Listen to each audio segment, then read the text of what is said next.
Hello Chipmunk and Chipette fans, my name is Grandy Tamias, and welcome back to another installment of Alvin and the Chipmunks Elaborations. Today's topic will be, should the designs of the Alvin and the Chipmunks characters look more animalistic, or rather, how much should they resemble real chipmunks? So this video is going to re-enter some old territory on this channel, as I've talked about my preference for the more animalistic designs of the live-action movies. However, I think there's a certain way the movie designs handle that, which is not as simple as make them look like the animal. Ironically, the movie designs were more like a return to form after the more humanoid designs of the Alvin show and the 80s series, as the very first designs of Alvin, Simon, and Theodore on the record sleeves for some of the Chipmunks' first singles and albums had them look like real chipmunks just wearing clothes. Usually some kind of colored suit. Around that same time, the storybook The Chipmunks' Merry Christmas, published by Golden Press, depicted them with very animalistic proportions. Like, chipmunk faces don't have big cheeks whenever they don't have food in their mouths, at least not as big as cartoons make them out to be. It's just a detail that gets exaggerated, and everyone's kind of associated it with chipmunks because of that. The chipmunks are also drawn in such a way that they usually only have one of their eyes visible on their head at one time, since they aren't as forward-facing on real chipmunks as they are on primates. Real chipmunks do have some field of binocular vision, but not as much since most of the threats that they have to watch out for come from the sides, so they have a greater field of peripheral vision. There are still some illustrations where you can see both of their eyes, like on their mother, who is not Vinny, but they aren't as expressive as they are on the later designs. I don't think they look bad, but they probably wouldn't work in live action, lest we have another ugly Sonic situation. Also, around that same time as that book, though, was the Three Chipmunks comic by Dell. No, not that Dell. Which features a design that is also very animalistic, but still cartoony, like Chip and Dale.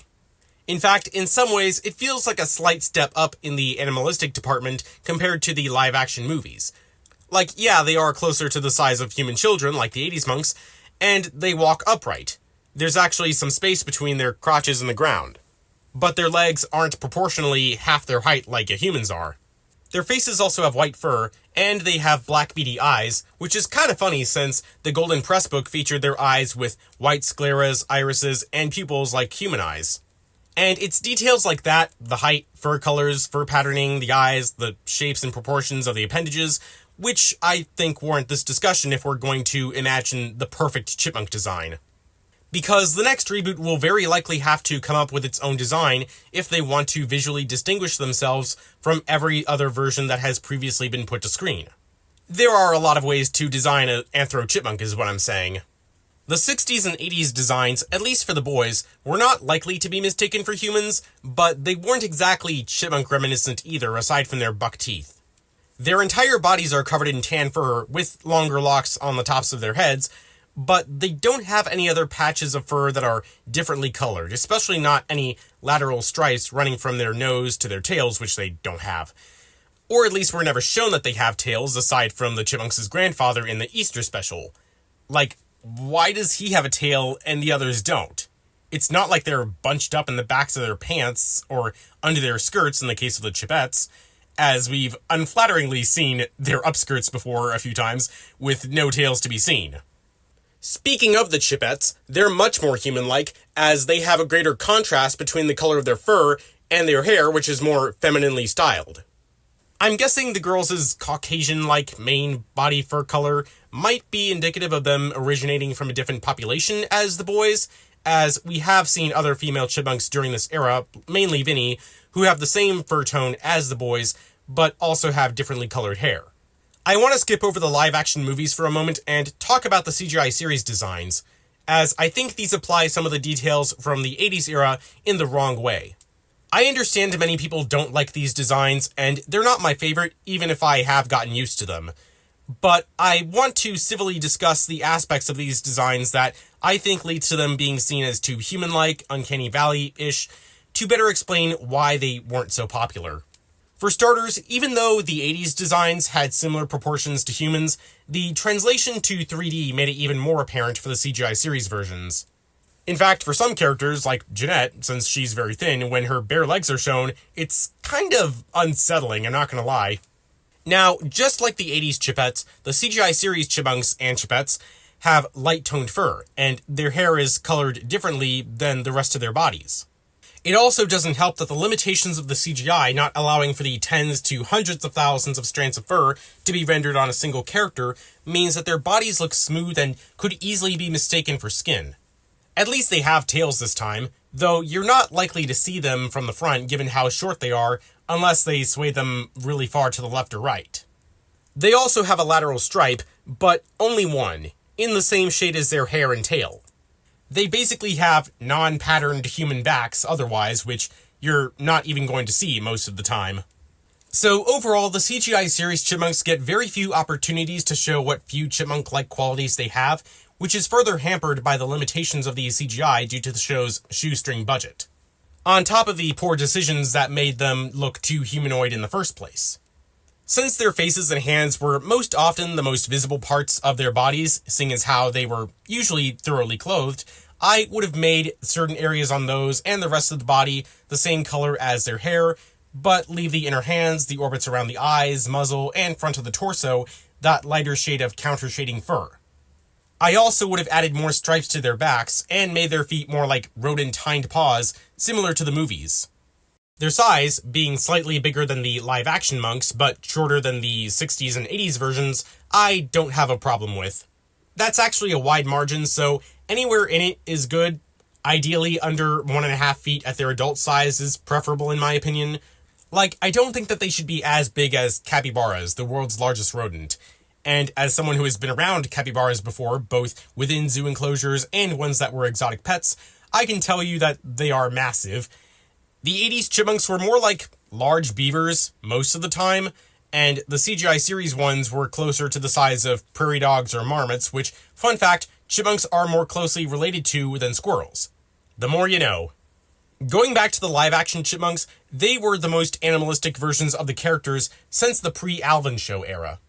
And as a result, how they interacted with their environment was completely different than in the cartoons that came out decades before. Like, the filmmakers could not have done the origin story in the 2007 film of them being taken to civilization in a cut-down tree with chipmunks that were as big as human children. Likewise with the Chipettes, mailing themselves to Jet Records in the Squeakquel would not have been possible. The Fox versions, while the smallest that have ever been put to screen, aside from the use of a shrink ray, are still not as small as real chipmunks. But I think that being slightly bigger actually works in their favor. Not counting their tails, real chipmunks have a body length of 5 to 6 inches. But in the movies, specifically Road Chip, we see their actual heights on the no-fly list. Oh, hey look, an actual Dell this time.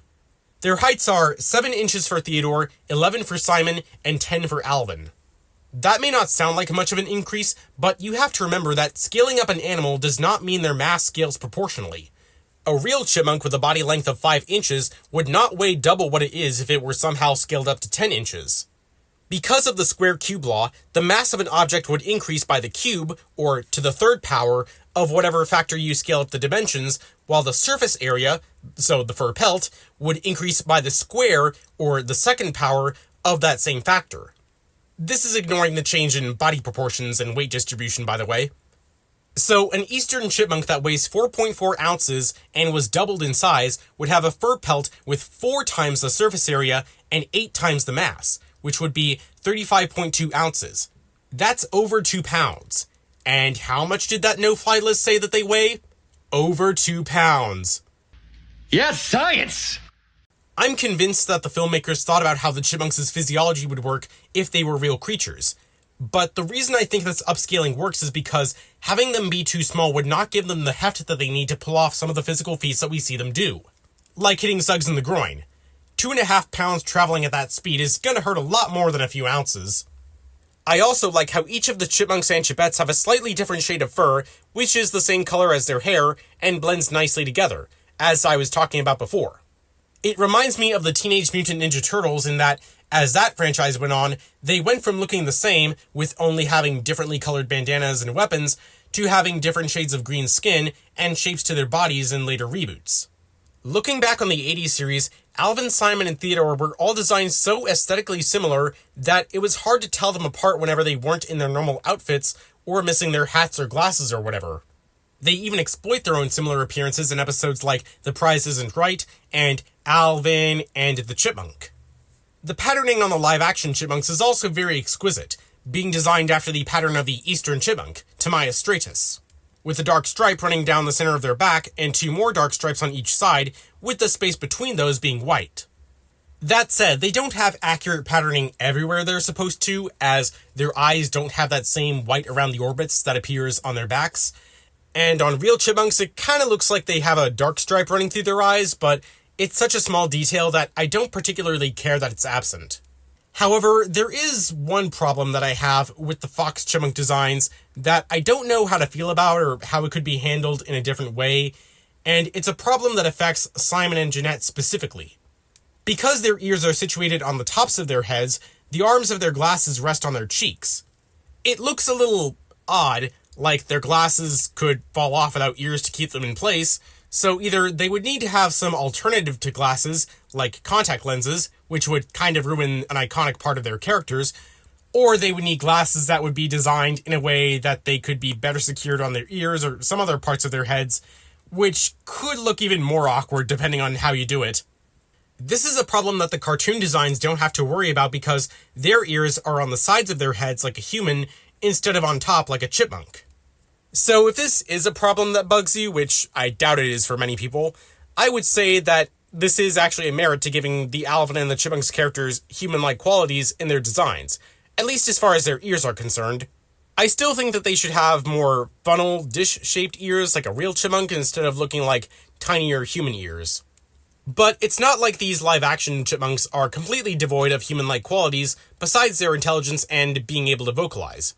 They also have 5-digit hands. For those who don't know, rodents in the Sciuridae family, that includes the tree squirrels and ground squirrels like chipmunks and the aforementioned marmots and prairie dogs, have 4 digits and non-opposable false thumbs that helps them hold on to small foods like seeds. But they do have 5-digit feet, which is a little weird. I think for a character design, though, they should have the same number of fingers as toes. And a false thumb would look kind of weird and be weird to explain on the fox chipmunk designs. So this is another change that I'm fine with. Maybe on the fox chipmunks we can pretend that the false thumb evolved more functionality, or that it became so vestigial that it disappeared and a polydactyly mutation was favored instead in their species. So those are all the observations that I wanted to bring up regarding aspects of chipmunk character design. I really do hope that the next reboot gives the Chipmunks and Chipettes more animal-like features than what the CGI series had. At the end of the day, I know that it's not supposed to be realistic, but I know that I'm not the only one who would appreciate a more scientific approach to their designs, with a few liberties taken, of course. It's why I created the Granditamias bagdasariani headcanon for their species. Who knows? Maybe in the next reboot we could see populations of anthro chipmunks that are subspecies or different species based on any of the over 20 species of real-life chipmunks that have slightly different colors and stripe patterning. I'd like to see one based on the Hopi chipmunk, Neotamias rufus, with the red fur and 3 white stripes. That'd be cool. And shout out to my friend Lauren, who has her OCs based on other varieties of ground squirrel, like her main OC Wren based on the 13-lined ground squirrel, Ictodomys tridecimlineatus. Sorry for dumping these scientific names on you. Which taxonomically isn't a true chipmunk, but come on, that pattern is really cool. If you ask me, I think the best combination of features would be something like the live-action chipmunks, with their patterning and color distribution, but maybe if they had slightly longer legs like their first comic appearance, rounded faces similar to real chipmunks, but still with 2 forward-facing eyes, ears on the sides of their heads, unless there's a way to solve the glasses issue, 5-digit hands and feet, again, like the fox chipmunks, and the size, like I said, would be dependent on how the story wants them to interact with their world. So I'm imagining something like this. This was a crude drawing that I did in 15 minutes, but now I'm thinking, why don't I give you guys a chance? It's not often that I feature fan art on this channel, so if you want to make your own design for the Alvin and the Chipmunks, either as the characters or just a generic member of their species, I'd love to share that in the next channel update, or even its own video, depending on how it goes. Feel free to let me know in the comments, what are your favorite aspects of the various chipmunk character designs in this franchise, and do you think resemblance to real chipmunks is important? Don't forget that if you want to follow me outside of my videos, you can join my Discord server or follow me on Twitter. Links to both will be in the description. those are probably the best methods if you want to send me fan art of better chipmunk designs. With all that said, I hope you enjoyed, have a nice day, and thank you for your time.